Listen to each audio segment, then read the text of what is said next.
Olá, boa noite para você, boa noite Brasil. E mais uma quinta-feira eu aqui com você pela Rede Eco TV, canal 9 digital e 96 analógico. Como sempre faço, eu quero agradecer a minha audiência por você estar comigo aí na sua casa.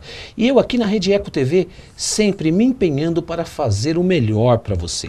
Nesta quinta-feira nós vamos ter um tema muito interessante. O tema de hoje é assassinos em nosso meio.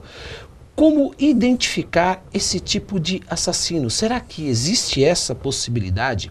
Para falarmos deste tema, eu vou trazer, está aqui comigo hoje, daqui a pouco ele já vai falar, mas eu quero apresentá-lo.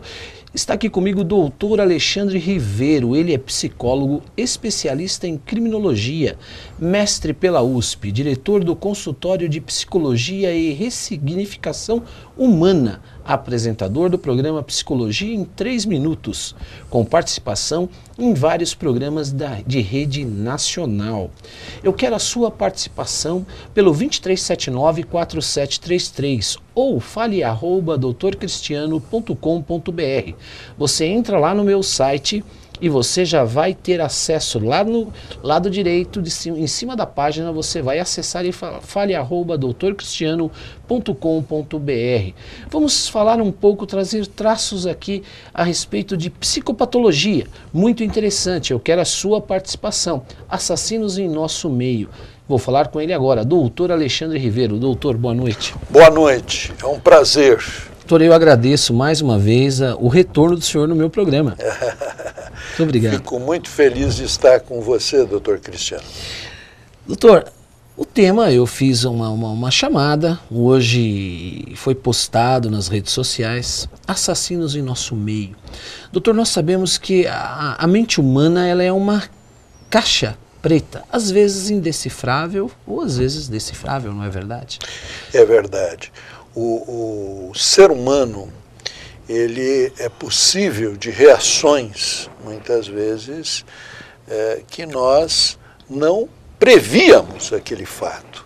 E o interessante é imaginar que muitas vezes nós podemos prever, mas nós, por omissão ou por subestimar certos traços, nós acabamos não dando atenção. E eu acho que o seu programa vai prestar um excelente serviço, porque nós vamos tentar desenvolver aqui uma tese, uma reflexão daquelas situações que poderiam ser previstas e que muitas vezes nós acabamos negligenciando, subestimando e depois chorando certos acontecemos.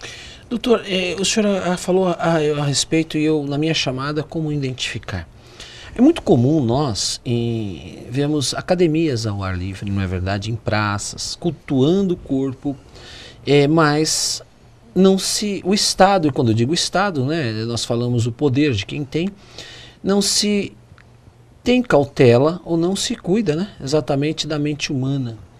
Existiria a possibilidade, através da psicopatologia, através da ciência, fazer preventivamente digamos um estudo, um perfil para se evitar crimes como esse, que são absurdos, que nós vamos falar sobre esses crimes. Todos os dias nós estamos vendo acontecer.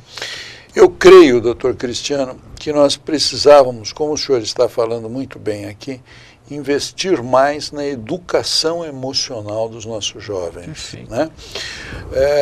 A maioria dos crimes está envolvido com uma característica fundamental, que é a questão da impulsividade. Nesses crimes passionais está muito envolvida a questão dos ciúmes, da impulsividade, do não saber lidar e conduzir as suas emoções. Então, como seria importante, além da academia física, nós temos espaços para desenvolver um trabalho com os nossos jovens, de aprender a identificar suas emoções, aprender a lidar com as suas emoções, com a agressividade, com o medo, com o amor, com os ciúmes, não é? E aprender também a lidar com as emoções do outro. identificar as emoções do outro e aprender a lidar com essas emoções. Quer dizer, um trabalho de educação emocional. Perfeito. A popularização desse trabalho, ela poderia ser muito benéfica para a gente evitar certos acontecimentos que fogem ao controle e que provocam tantas dores para as famílias. Perfeito. Se nós pegarmos, os romanos já diziam, né? Corpo são, mente sã, não é verdade? Isso. Então você tem que ter um equilíbrio nesse sentido.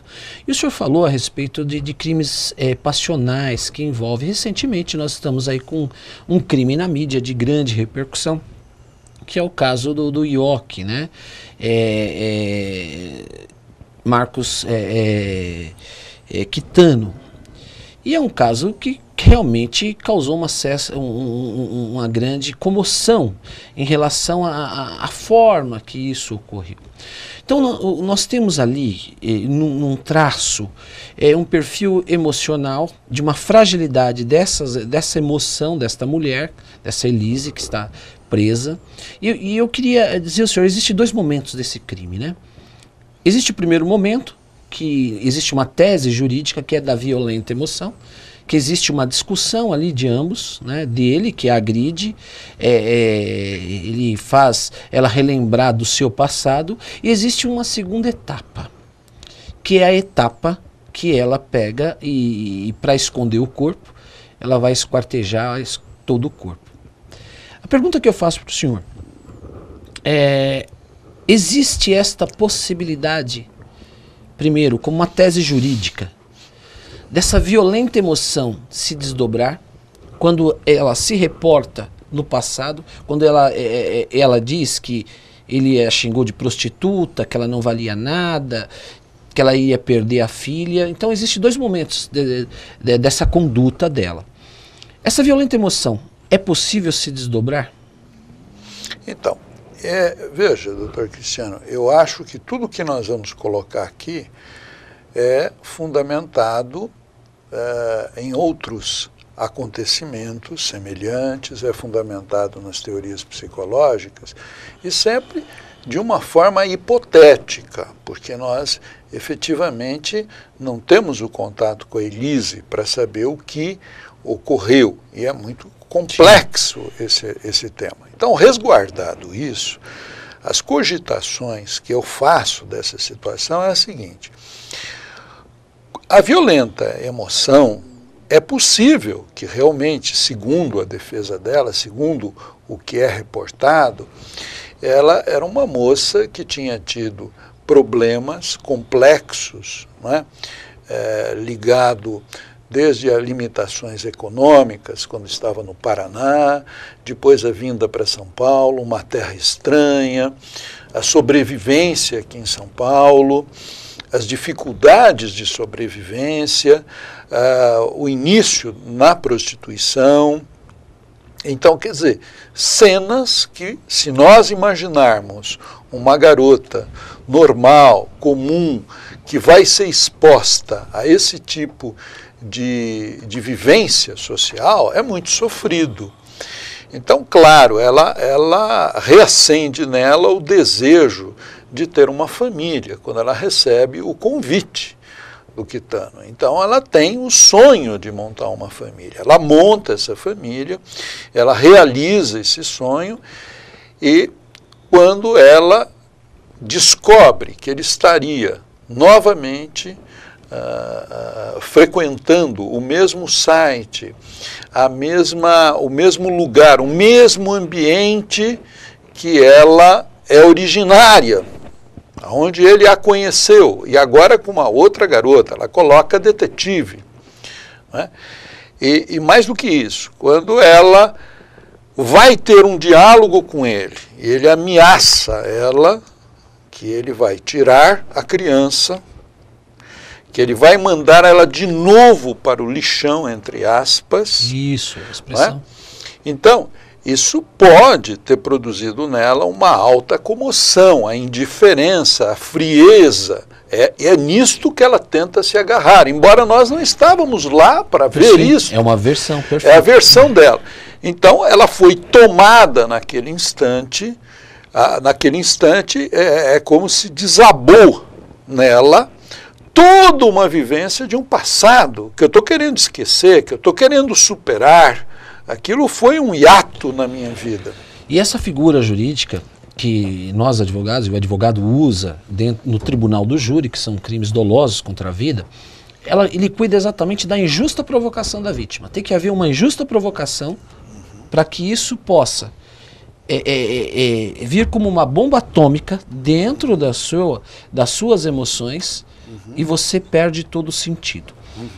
O senhor colocou uma coisa sobre o passado, isso é muito interessante, e aí eu quero ingressar mais dentro do campo emocional, dentro daquilo, apesar de não existir um laudo, nós estamos trabalhando com o que a mídia nos traz.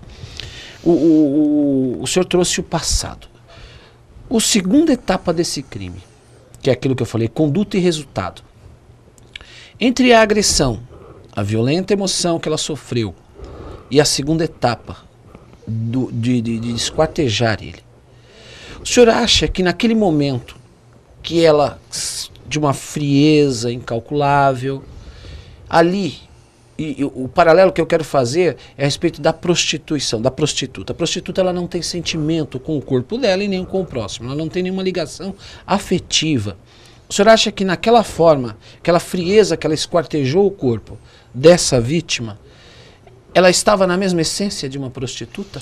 Então, é aí que nós questionamos. Quer dizer, quando ela comete o ato, ela poderia estar sequestrada emocionalmente, né, por uma dor profunda, reviveu aquelas lembranças que ela está querendo superar e esquecer, vai tirar o filho dela, quer dizer, eu vou ficar desamparado, o meu sonho vai ruir, e eu vou voltar àquela vida. Então, isso tudo, uma mistura bombástica, e aí, no momento... perda para o passado da prostituição. Isso, no momento, talvez, a gente poderia pensar até de uma consciência crepuscular, há um declínio da minha consciência, eu me vejo irado, eu sou tomado por aquele momento, e eu perco consciência dos outros lugares, as outras situações da minha vida, e eu procedo ao crime.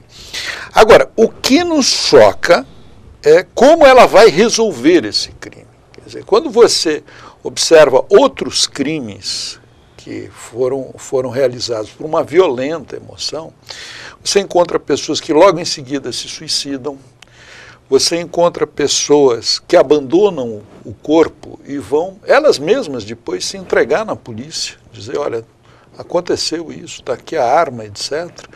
Você encontra pessoas que fogem desesperadamente. E o que nos chama a atenção é a maneira como ela lida no pós-morte. Ela vai esperar um tempo certo, ela vai usar de um conhecimento técnico que ela possuía, de enfermagem, a coagulação do corpo. Então ela vai esperar o tempo certo para que isso ocorra. Ela vai esquartejar o corpo daquele companheiro que ela vivia, daquele companheiro. Ela vai falsificar um e-mail para a família, simulando que ele estava, ela utiliza o e-mail dele, que ele estava bem, etc. Tal, e envia para os pais. Quer dizer, isso tem um requinte de planejamento, isso tem um requinte, ela teve tempo para ter consciência, ela teve tempo para pensar o que ela estava fazendo com muita calma.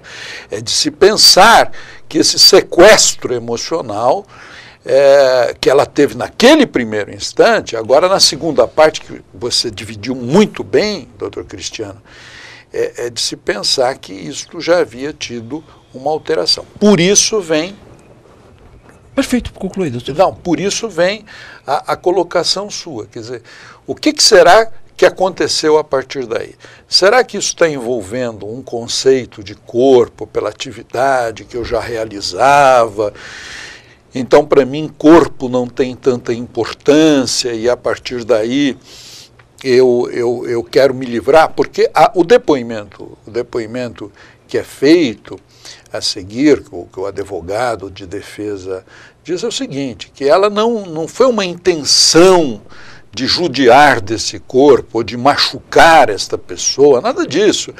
Isto foi uma forma que ela encontrou, pragmática, dela poder se livrar daquele cadáver, daquele corpo.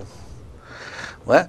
Agora, essa reflexão de que eu faço isso para me livrar de algo incômodo, algo que vai me incriminar, é de uma frieza muito cruel. Então, dentro dessa etapa, e existem aquelas duas etapas que eu dividi, até então, numa tese defensiva, como profissional da área do júri e especialista em homicídio, ela estava até caminhando bem para uma defesa, dentro daquele quadrado, né, existente do móvel do crime, uma provocação, todo um histórico, uma fita elaborada através de um detetive, provando a traição, toda uma linha. E aí essa preocupação em relação a essa segunda etapa deste crime.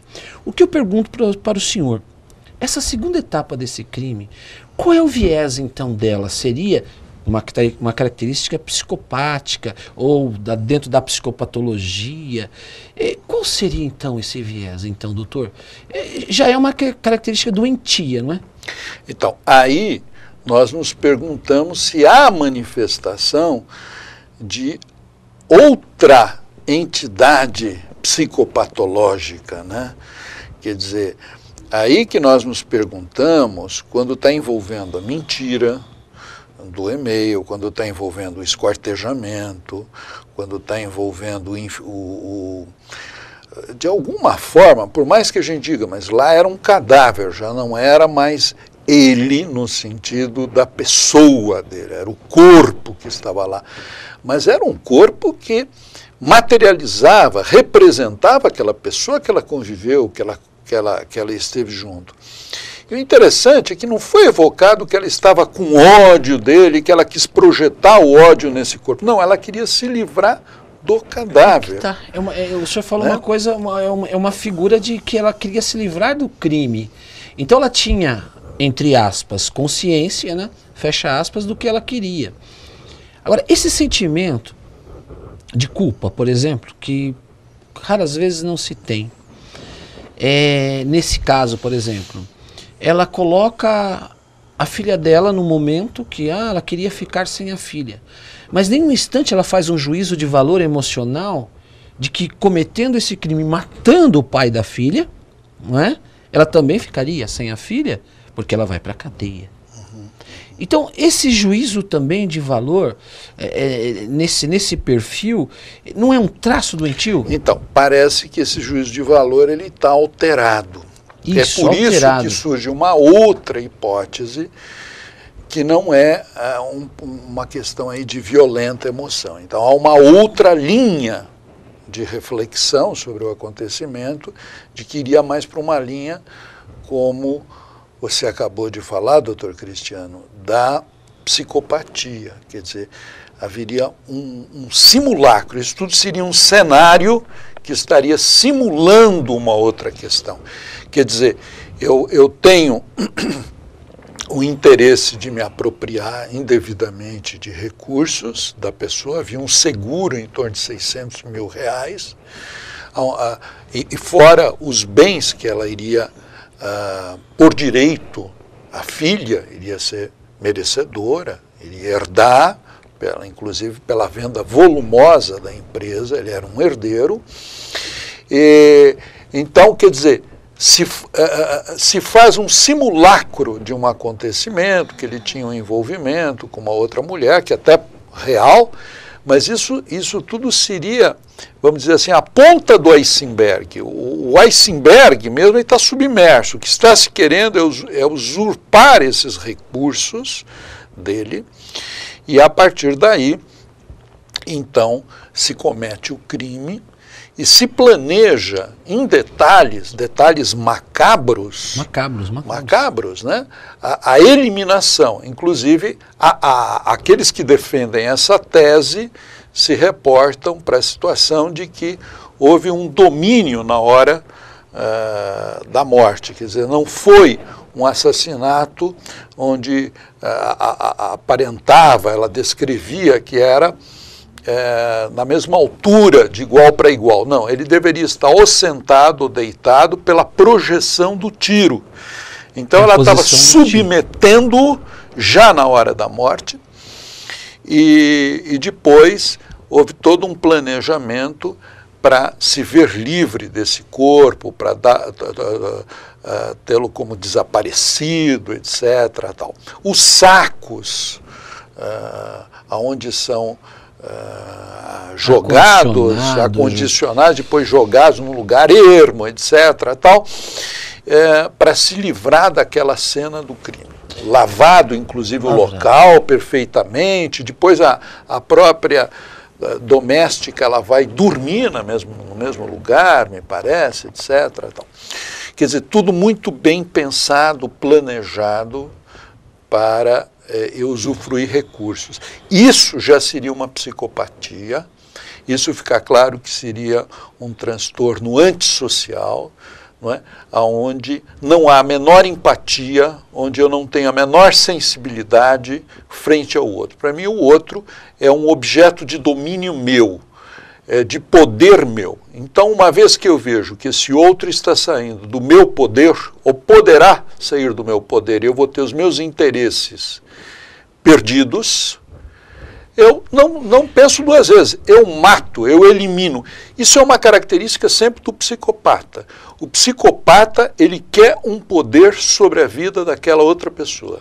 E quando ele vê que esse poder, o prazer dele está no poder, se ele vê que esse poder vai escapar das mãos, ele infringe o sofrimento que for necessário à sua vítima.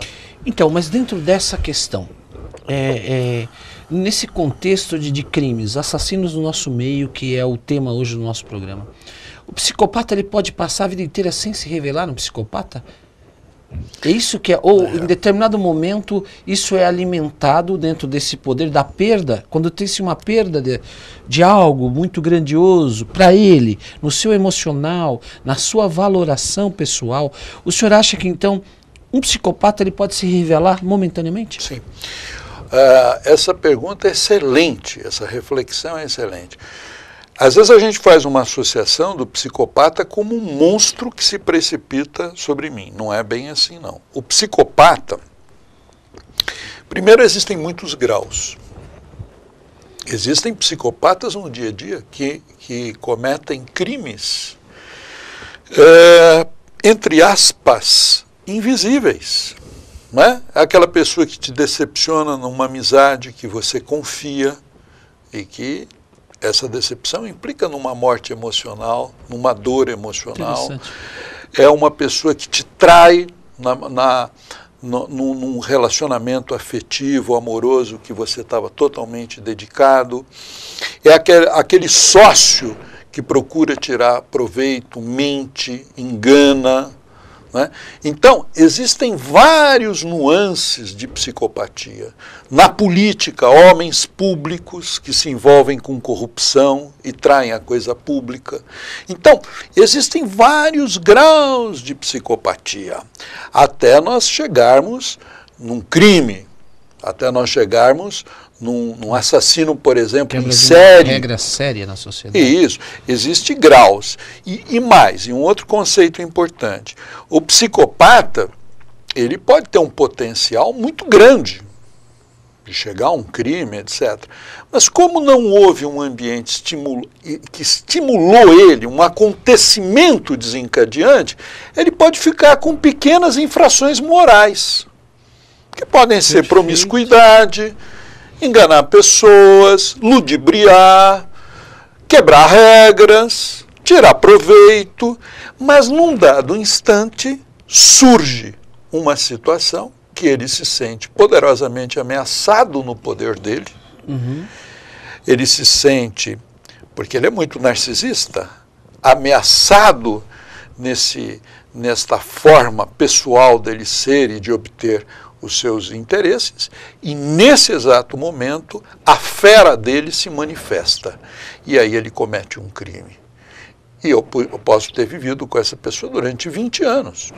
E ele tinha as infrações morais dele, mas não chegou ao crime. Mas depois de 20 anos ele comete o crime. Vamos falar um pouco, então, eu achei isso muito interessante. Trazer um pouquinho o perfil da vítima, desse Marcos Yockey. Eu acho que o perfil dele é ligado a essa promiscuidade, a prostituição, que é público, que nós sabemos isso. São dois perfis, estudar a vítima e aquela que cometeu o crime. Isso chega a ser um desvio dessa conduta dele, ligada a essa... Porque o que nós verificamos é que ele gostava de prostituição, né, doutor? Uhum. Como é que o senhor vê isso dentro dessa psicopatologia? Então, o importante é a gente compreender que a nossa sociedade é uma sociedade enlouquecida. A nossa sociedade é uma sociedade que ela está adoecida. Ela aprendeu a ver uma série de desvirtuamentos, vamos dizer assim, de conduta moral, como normais, como naturais, não é? Tem ocorrido uma melhora? Eu creio que sim, nós temos tido avanços morais. Por exemplo, o bullying é uma coisa que antigamente era visto normal, natural, fazer o bullying para as crianças na escola. Hoje existe todo um alerta. Tal.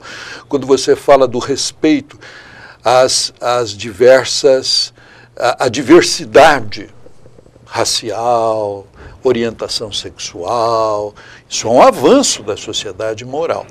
Agora, muitas situações que aviltam o ser humano ocorrem e são vistas com bons olhos até pela sociedade, como demonstração de virilidade, de masculinidade. Então você focaliza a questão da promiscuidade. A promiscuidade, ela já implica na entrada num transtorno de conduta? Creio que sim, claro. É a desvalorização da vida humana, é o desmerecimento das emoções humanas, né? É o uso do ser humano, é a subestimação do que o homem tem de mais importante, quer dizer, que é a sua dignidade. Ela está sendo aviltada. E a sociedade olha isso de uma forma normal. Então, é de se pensar, não é? Nesse tipo de frequência, isso vai levar a um questionamento desse tipo de sites, desse tipo de exposição. Né? Que se torna uma conduta normal dentro da sociedade quando isso é... Já um desvio de caráter. Eu vou fazer uma pergunta para o senhor, nós vamos pedir um minuto para o nosso break. E a pergunta que eu faço, a finalidade da pena, ela é ressocialização. Mas quando se fala em ressocialização mental, se prende aquele indivíduo que comete, seja um psicopata, ou ele tem um desvio, um esquizofrênico, e depois ele será devolvido às ruas. Não existe preocupação do Estado em haver um tratamento mental disso. Eu quero que o senhor responda a respeito que falta isso, né? Segregamos essa pessoa, depois de 15 anos, 10 ou 8, esta pessoa que cometeu o crime, ela volta às ruas e com a mesma psique deturpada. O senhor vai falar já a respeito disso. Eu quero a sua participação no 2379-4733. Eu estou conversando aqui sobre o tema Assassinos em Nosso Meio, com um expert, doutor Alexandre Ribeiro. Ele é psicólogo e também mestre pela Universidade do Estado de São Paulo. Não saia daí, eu quero você comigo. Bom.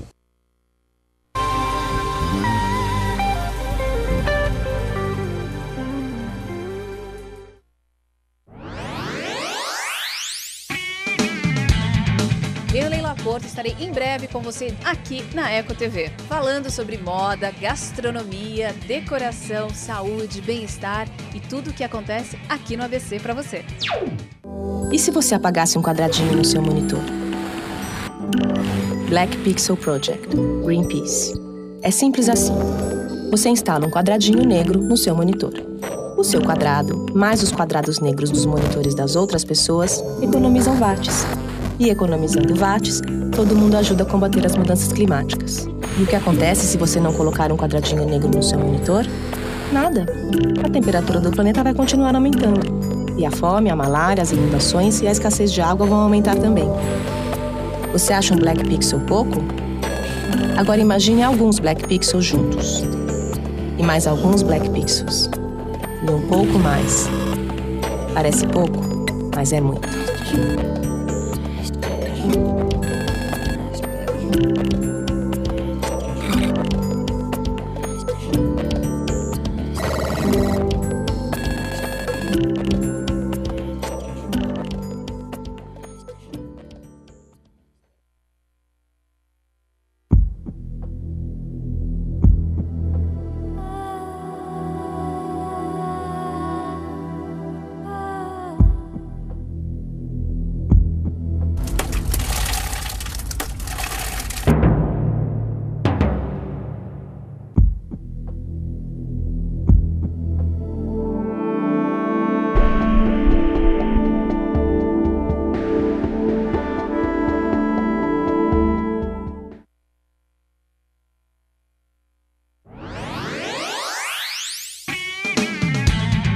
Eu, Leila Porto, estarei em breve com você aqui na Eco TV, falando sobre moda, gastronomia, decoração, saúde, bem-estar e tudo o que acontece aqui no ABC para você.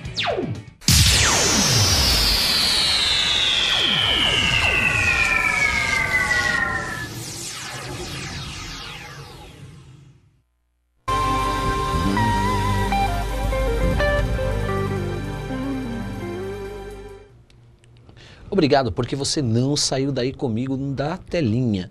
Está aqui comigo o doutor Alexandre Ribeiro. Doutor, eu fiz uma pergunta para o senhor a respeito da pena, dessa ressocialização, que a finalidade da pena é devolver aquele indivíduo que cometeu um crime, infringiu uma regra dentro da sociedade e está apto a voltar. Mas não se curou, não se investiu, não fez uma terapia. Como o senhor vê isso, essa gravidade hoje dentro do nosso Estado brasileiro? É lastimável, né, doutor Cristiano? Todo o trabalho seria no sentido de colaborar que essa pessoa desenvolva algumas habilidades fundamentais. Por exemplo, empatia, capacidade de se colocar no lugar do outro. Né? Valores, quer dizer, eu preciso estimular o desenvolvimento de valores nessa pessoa. Em terceiro lugar, essa pessoa precisa se profissionalizar, ela precisa se tornar útil para a sociedade.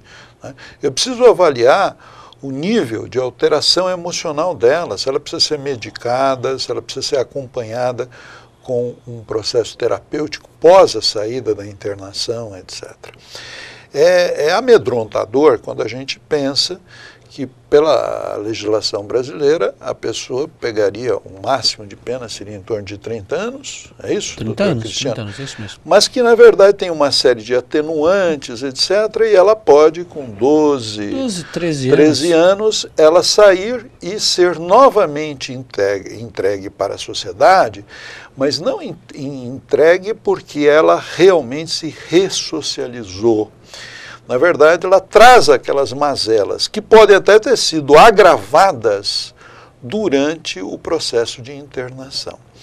Então, parece que está chegando a hora do Estado brasileiro assumir que a saúde mental ela é tão importante quanto a saúde física, ou até mais, porque a saúde mental ela acaba repercutindo na própria saúde física. Então, nós precisamos assumir que essas pessoas que são afastadas da sociedade, elas vão viver alguns anos para serem tratadas. Ou seja, o avanço da sociedade deverá converter os nossos presídios em hospitais e escolas para um aprendizado. Até que nós não atingimos essa meta de transformar o presídio numa escola e num hospital, nós continuaremos nos enganando a nós mesmos. Segregamos o indivíduo e ele continua criminoso dentro da sua psique. Nós continuaremos, porque nós continuaremos numa ideia, não é, ingênua, eu diria, ingênua e que produz tanto sofrimento. Uma ideia ingênua de que se eu segregar um indivíduo, eu estou punindo ele e a partir daí ele não vai delinquir mais. Isso é ingenuidade pura. Nós sabemos, por exemplo, que o psicopata, ele sempre interpreta que o que não deu certo foi a estratégia que ele usou. Se ele mudar a estratégia, vai dar certo. Então isso a gente observa em entrevistas com muitos delinquentes que eles dizem, não deu certo esse assalto aqui ao banco, não deu certo aqui o crime, porque o fulano dedudurou, porque eu confiei muito no ciclano, etc. Então se eu mudar a estratégia, eu consigo o que eu quero. Então muitos saem desse período de internação, acreditando que se ele tiver agora uma nova estratégia, porque ele pôde conviver com outros autores de crime, ele teve um amplo tempo para refletir, se ele mudar a estratégia, vai dar certo da próxima vez, não é? Esse é um dos fatores alarmantes. Então nós precisamos mudar exatamente o psiquismo dessa pessoa. E para isso precisa existir um esforço multiprofissional, que implica em psicólogos, assistentes sociais, né, psiquiatras, advogados, religiosos. Fundamental. Né? Hoje em dia, me parece que os religiosos é que estão fazendo, claro, em situações muitas vezes precárias, por falta de condições até, mas eles é que estão tentando ocupar um espaço que o Estado não ocupa, dentro das casas de detenção, dentro das penitenciárias, dentro dos institutos de reabilitação. E o que o senhor diz existe a definição jurídica, é louco de todos os gêneros. Esse é aquele que nós identificamos, sim, com traços de loucura, aquele que... Mas existem muito mais loucos, eu afirmo isso, e o senhor sabe isso, que se afeiçoam, que estão caminhando no nosso dia a dia, motivo do nosso programa Assassinos em Nosso Meio, que realmente precisariam de um tratamento, não é verdade? Uma coisa preventiva. Nós eu digo hoje, em termos de Brasil, não existe muita diferença do passado, que o senhor, que é um estudioso, o senhor é um mestre na área da psicologia, que se separavam os loucos, não é verdade? Era aquilo, se separavam os loucos da sociedade e eram tidos como realmente afastados dessa sociedade para nunca mais retornar. Mas, depois de um determinado momento, o senhor sabe disso, é que começou a ver ainda, de forma até ainda muito engatinhando, né, esse estudo dessa psique humana, não é verdade, doutor?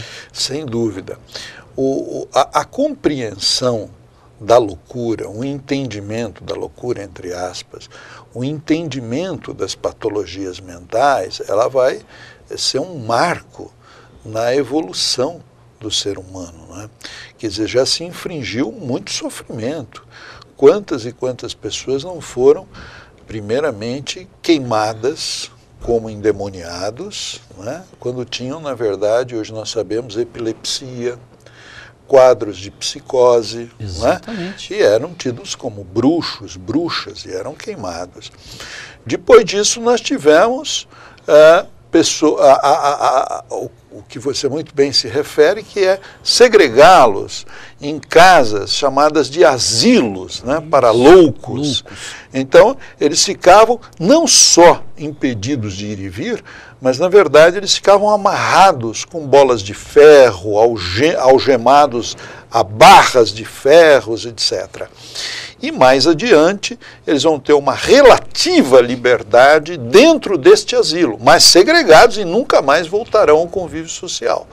Então eu acho que ainda nós estamos vivendo um pouco, no caso dos internos, daquelas pessoas que delinquiram, ainda algo muito retrógrada e algo assim muito ineficaz, que nos obriga a uma grande reflexão para poder realmente pensar numa forma ou de ressocializar essas pessoas na vida, novamente, social, ou aqueles até que não têm essa possibilidade, mas que eles possam viver com uma certa dignidade e rever aquilo que eles fizeram numa comunidade protegida pelo Estado.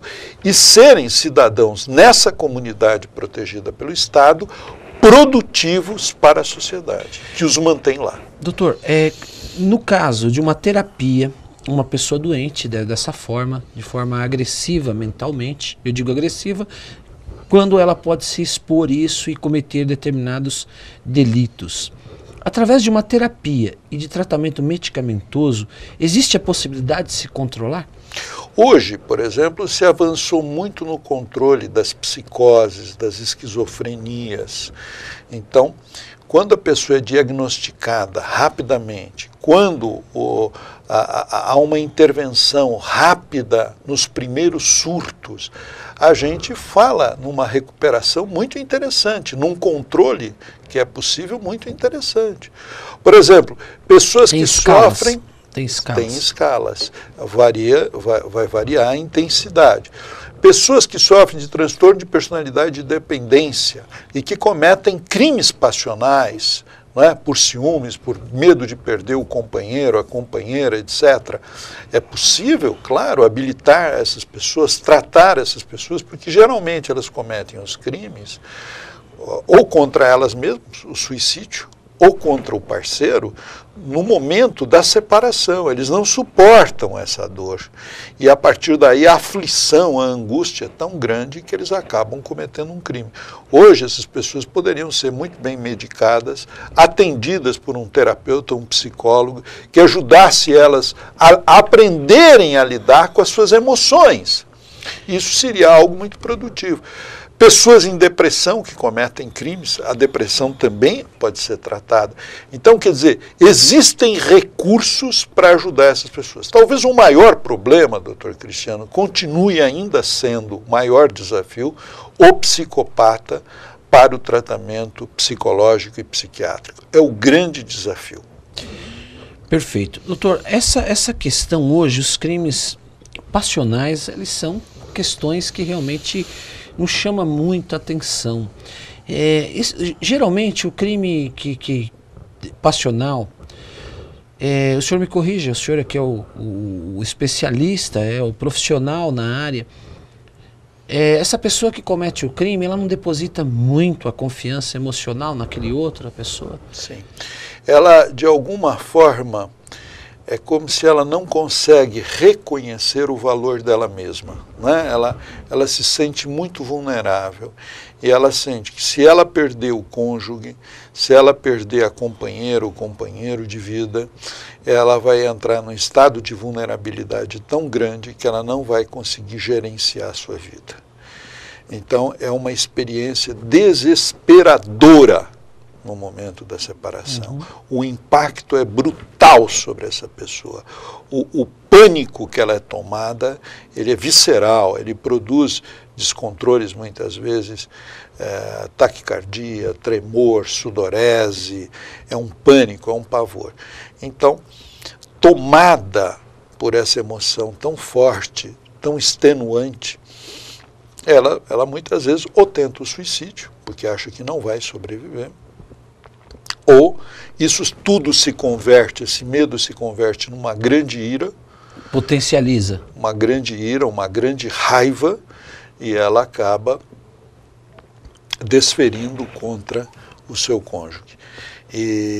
Então, quer dizer, são pessoas, sem dúvida, a sua apreciação está corretíssima. São pessoas que têm, geralmente, uma baixa estima, não é? Uma sensação de vulnerabilidade muito grande, uma falta de autoconfiança e de que elas não vão gerenciar suas vidas sem o parceiro ou a parceira. O senhor falou da depressão. A depressão é uma coisa que ela pode atingir o ser humano por várias questões. Tem gente que começa a sentir depressão até na aposentadoria, não é verdade? Exatamente. Ele chega, eu quero pescar, ele cansa e começa a entrar em depressão. A pergunta que eu faço para o senhor, existe dois momentos na depressão? Ela pode querer perder a vida ou tirar a vida de alguém também? Pode. Um exemplo clássico você tem na depressão pós-parto, né? E na psicose pós-parto, quando ainda é mais intenso, a depressão se acompanha agora não só do estado de humor muito depressivo, mas se acompanha, às vezes, por alucinações na psicose pós-parto, né? Vozes, etc. E na depressão pós-parto, nós sabemos que muitas mulheres chegam a tirar a vida das suas crianças. Tem o estado puerperal. Não é? Jogam, arremessam as crianças de prédio, etc., num vaso sanitário, enfim, fazem coisas absurdas. Perfeito. Então, a depressão é uma conselheira perigosa. Ela pode produzir outra situação onde a depressão está presente por fatores hormonais e que pode levar também a um assassinato. É no período da menstruação, no período pré-menstrual, a mulher TPM. sobre forte tensão. Há uma discussão, às vezes uma discussão cotidiana que ela de alguma forma contornaria aquela situação no dia a dia, mas sobre um forte impacto emocional, tudo parece se potencializar, ela se sente desmerecida, desvalorizada, que o companheiro está sendo indiferente a ela, e ela, de repente, produz um crime. Nós temos, então, a depressão, ela pode aparecer em várias situações, e ela pode produzir um desconforto muito grande. Na minha experiência clínica, eu como especialista na área de psicologia clínica, na minha experiência clínica, eu noto o seguinte: mulheres no período da menopausa é um outro momento também muito sensível da mulher, em que ela está tendo mudanças de porte hormonais, ela muitas vezes se sente que o seu corpo está mudando, ela vai ter que lidar com essas mudanças, ela está passando por um momento que a gente chama de síndrome do ninho vazio, os filhos já estão indo para as suas vidas. Uma perda, né? Perdas, e muitas não conseguem elaborar bem isso, e isso pode induzir um desequilíbrio emocional com consequências diversas, tentativa de suicídio, etc. Então, a depressão, ela é um fator perigoso. Então, veja como o seu programa é muito importante, doutor Cristiano, porque nós estamos aqui elencando uma série de fatores que precisam ser considerados. Nós não podemos passar mais por cima. Depressão, modificações hormonais, algumas crises na vida. Estamos elencando uma pessoa muito passional, impulsiva, né? Pessoa que não consegue controlar, administrar o seu emocional, pessoas muito dependentes, pessoas que sofrem de uma persecutoriedade, também é um outro ponto importante. Quer dizer, são pessoas que eu preciso ir mapeando, que elas precisam de ajuda, de tratamento. Não é? Nós não estamos dizendo que todas as pessoas que padecem de depressão jamais vão chegar a um desfecho desse tipo, mas precisamos prevenir. Nós sabemos que a depressão mata, o suicídio é a principal causa do suicídio é a depressão. Perfeito. Então nós precisaríamos dar valor, identificar esses pontos e o Estado providenciar tratamento adequado, como uma medida preventiva para o autocrime, que é o suicídio, e para o hétero, para o crime ao outro. Perfeito. Doutor, eu quero falar com o senhor de um caso. O senhor esteve agora em rede nacional, em vários programas de televisão, na Rede Record, no Domingo Espetacular, até no programa do Gugu, e no caso da Brenda, daquele homem, o catador de papel, que pega essa menina numa igreja aqui em São Paulo e de repente ela some com a menina. Esse homem, ele tem uma característica diferenciada em relação, porque o crime de sequestro, ele tem finalidades pecuniárias. Ele não pega essa menina para ter um proveito próprio econômico, não é verdade? E depois ele expõe essa menina, ele não esconde. E o que eu verifiquei também assistindo, e eu quero até a sua opinião com clareza e competência, me parece que ele carece afetivamente de uma família, não é isso? Eu acho que o caso desse senhor é um caso também muito importante, emblemático, para a gente fazer uma reflexão. Quer dizer, veja, é um senhor que ele tinha uma vida muito isolada, ele não tinha vínculos.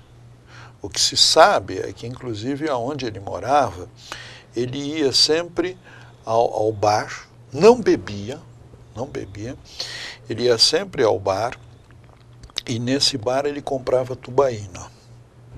Tinha uma rotina, não é? Ele era um homem muito assim, correto no pagamento dos aluguéis dele. Inclusive foi encontrado na casa dele uma espécie de uma pequena planilha onde ele coloca os R$150 todos os meses já previsto que ele iria pagar para a locação. Ele também já coloca lá o pagamento do celular que ele comprou em prestações, ele prevê. Quer dizer, uma pessoa, aparentemente um cidadão honesto, cumpridor dos seus deveres. Trabalhava, registrado, não tem nenhum episódio de agressividade, nada disso. Mas a gente está acompanhando o seguinte, ele vive isolado, ele não tem um convívio social intenso com ninguém, ele não forma vínculos profundos com ninguém. Ele está muito ensimesmado, cumprindo os papéis dele, etc.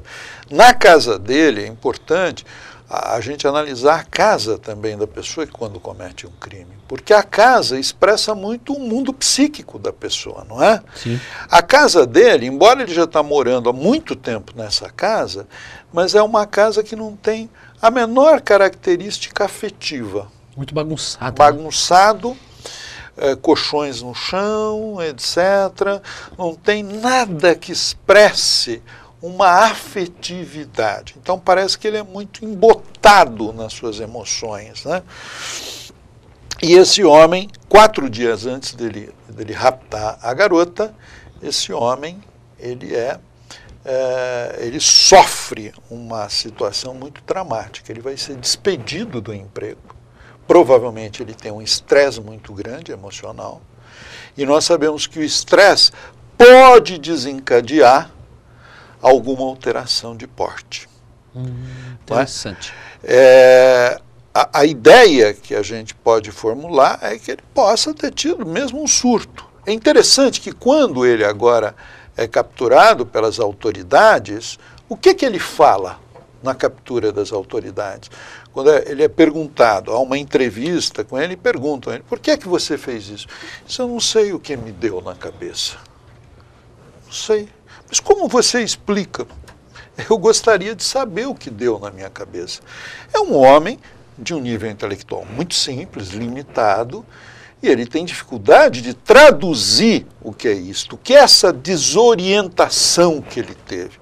Provavelmente ele teve aquilo que nós falávamos no início do programa, um estado crepuscular, uma consciência diminuída, fortalecida por uma carência muito grande, e ele projeta nessa garota a família que ele não teve, o apoio que ele não teve, a afetividade que ele não teve, porque ele agora perdeu tudo, ele não pode mais ter a casa dele, ele foi despedido, um homem próximo dos 50 anos, deve ter medo de que não vai conseguir um novo emprego, e ele projeta nessa garota isso tudo. No futuro, né? No futuro. E o importante é a gente perceber, o que este seu programa também está contribuindo de uma forma extraordinária, assim, a gente perceber, doutor Cristiano, que nós, quando nós somos alvo de um crime, desde um assalto até um crime passional, um crime quando nós somos vítimas de um psicopata, de um esquizofrênico, não é efetivamente pelo que eu sou. Eu sou, muitas vezes, o criminoso nem sabe o que eu sou, mas é o que eu pareço aos criminosos. É como eu me configurei no psiquismo dele. A projeção. A projeção. Por isso que as autoridades insistem sempre em dizer, olha, cuidado quando você vai numa padaria, você vai num local, não fique fazendo exibição das suas posses, não exiba a sua carteira, seja discreto, né? Porque é o que você transmite para aquela criatura. Na verdade, essa menina deve ter transmitido alguma coisa para ele de afetividade, etc., e ele acaba fazendo rápido. Doutor, nós estamos chegando ao final do programa, um bate-papo muito gostoso, muito educativo, e a sua presença aqui sempre nos enobrece. Muito obrigado. E eu queria as suas considerações finais. Para mim é uma alegria muito grande estar com você, que é um brilhante criminalista aqui no ABC, né? Para mim é uma alegria muito grande fazer parte desse seu programa, que é um programa educativo, que ele visa, na verdade, levar uma reflexão, levar uma melhor qualidade de vida para as pessoas. Então, para mim, foi uma alegria muito grande receber o seu convite, a sua produção sempre muito gentil. Estou muito contente de estar aqui. Doutor, eu que agradeço a sua presença, foi aquilo que eu falei, aprendemos sempre quando o senhor está presente, e eu quero que o senhor volte outras vezes, assim quando o senhor tiver uma agenda liberada, a sua presença para nós vai realmente nos deixar muito felizes. Muito agradecido. Obrigado. Obrigado. Eu quero agradecer você que esteve comigo nesta quinta-feira. Aliás, você vai assistir o meu pós-programa a partir de amanhã no YouTube e também acompanhando a programação da Rede Eco TV. Mas hoje nós falamos a respeito de psicopatologia. Eu quero trazer uma pequena reflexão para você. Certa vez Narciso, ele se debruçava às margens do riacho e dizia para as águas do riacho, como eu sou tão bonito e sou tão belo. Um belo dia Narciso morreu e os anjos do céu desceram ao riacho e viram que as águas choravam e perguntaram a elas, mas por que vocês estão chorando? Narciso, ele era tão narcisista, ele só falava dele e vocês estão chorando por Narciso? E as águas do riacho responderam, nós não choramos por Narciso, nós choramos porque a nossa beleza não reflete mais aos olhos de Narciso. Pense nisso, muitas vezes achamos determinadas coisas, pensamos que as coisas são assim, mas temos que fazer reflexão de todas elas. Muito obrigado porque você esteve comigo nesta quinta-feira e até a próxima quinta.